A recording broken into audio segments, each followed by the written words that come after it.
Halo,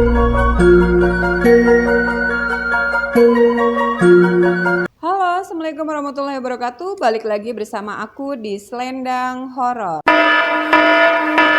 Nah guys, jadi kali ini aku mau cerita kisah nyata yang terjadi di salah satu SMA yang ada di kota Bandung. Ya guys, nah jadi kota Bandung ini menyimpan berbagai kisah nyata terkenal angker hingga saat ini. Nah, kisah ini menceritakan noni-noni Belanda. Kita sebut aja namanya si Nancy. Dia meninggal dunia di kawasan SMA salah satu yang ada di kota Bandung. Si Nancy ini kelas 2 SMA, sekitar umurnya 18 tahunan. Nancy ini dia mengakhiri hidupnya karena mengalami kejadian yang si Nancy ini pikir ini sangat membuat dia frustasi sehingga dia mengakhiri hidupnya guys. Nah, si Nancy ini dia angkatan 80-an lah di SMA itu ya guys. Kalau si Nancy ini dia seorang anak yang cantik, pintar, baik, dan juga cerdas. Padahal si Nancy ini dia sudah memegang lah guys di SMA itu ya, dia memegang ketua OSIS. Nancy ini juga dia punya pacar. Suatu hari Nancy dengan pacarnya ini dia putus guys, karena si cowok itu selingkuh. Kita sebut aja si cowok ini namanya si Ferdi ya guys. Jadi si Nancy dengan si Ferdi ini dia putus karena si Ferdinya dia selingkuh guys. Nah, pas jam istirahat, Nancy ini dipanggil lah guys ke ruang BP atau ruang BK ya. Tepatnya ruang BP atau ruang BK ini ada di lantai 2 di SMA Bandung itu. Dia dipanggil buat konseling. Nah, di ruangan itulah kejadiannya yang naasnya untuk mengakhiri hidupnya si Nancy di ruang BP. Katanya sih si Nancy ini dia mengakhiri hidupnya dengan cara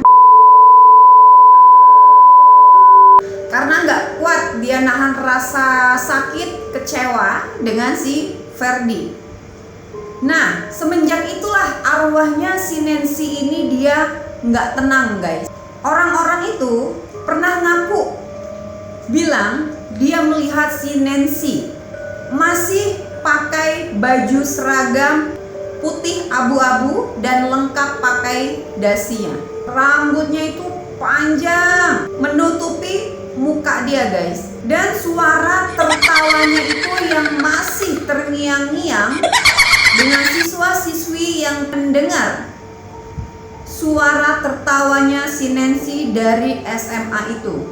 Dan si Nancy ini sering menunjukkan ke siswa yang sekolah di SMA itu, banyak yang mendengar suara tertawanya si Nancy itu berada di satu lorong.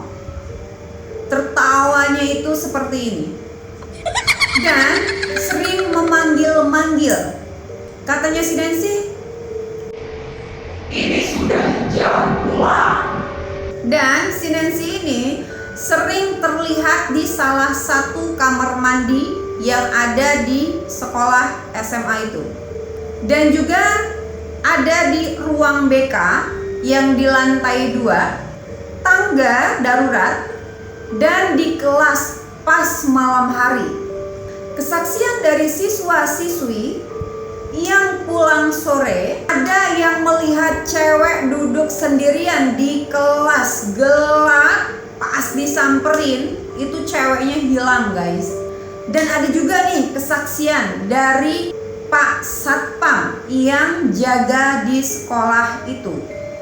Pak Satpam ini dia menjaga sampai malam ya guys. Dan Pak Satpam ini sering mendengar suara kursi ditarik, diseret, dan suara orang nangis. Tepatnya itu suaranya dan seretan kursinya itu ada di ruang BP. Yang kejadian di awal sudah aku ceritain ya, kalau dia mengakhiri hidup di ruang BP itu. Padahal seingat Pak Satpam Satpam ini pintunya itu sudah dikunci rapat, nggak ada lagi siswa yang berada di sekolahan itu. Karena Pak Satpam ini setiap malam dia selalu mengecek.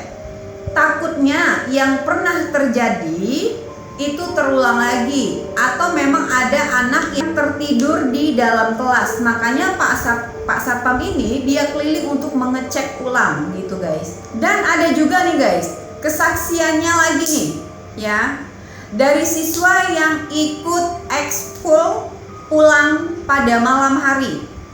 Siswa itu melihat lampu kelas 2 dan kelas 3 itu tiba-tiba itu nyala sendiri guys. Pas dicek dengan siswa itu, ruangan itu kosong, nggak ada orangnya lagi.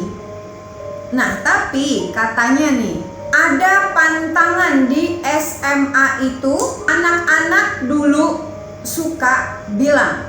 Nah tapi guys, katanya siswa-siswi yang sekolah di situ pernah bilang, katanya ada salah satu pantangan yang tidak bisa disebutkan di SMA itu. Katanya salah satunya jangan suka sebut-sebut nama Nancy di kamar mandi atau di lantai 2. Jauhi kata-kata Nancy.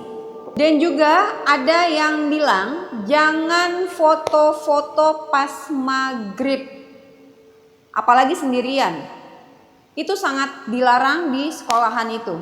Nah terus katanya kalau ada yang manggil-manggil namanya, jangan pernah direspon, karena itu otomatis bukan siswa yang ada di situ. Karena sekarang peraturan di SMA itu dia lebih ketat ya guys.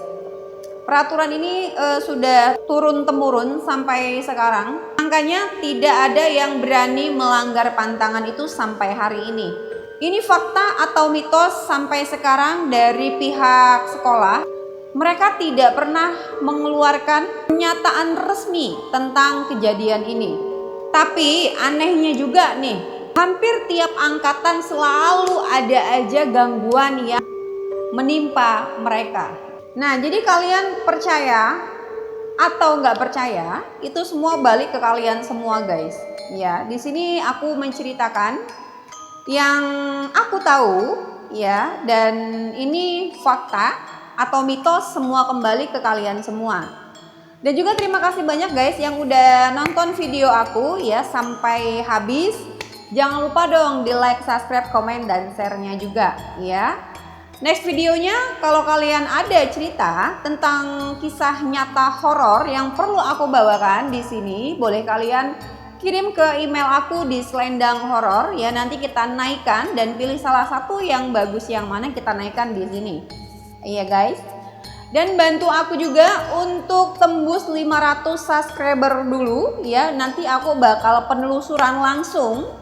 Jadi kita tidak menceritakan di sini lagi, langsung ekspor ke lapangan ya guys. Nah mau tahu gimana nanti, jangan lupa ikutin, hidupkan notifnya juga biar supaya dikala aku ada video terbaru kalian dapat notifnya ya guys. Terima kasih banyak, jangan lupa like, subscribe, komen, dan share-nya. Bye bye, see you next time.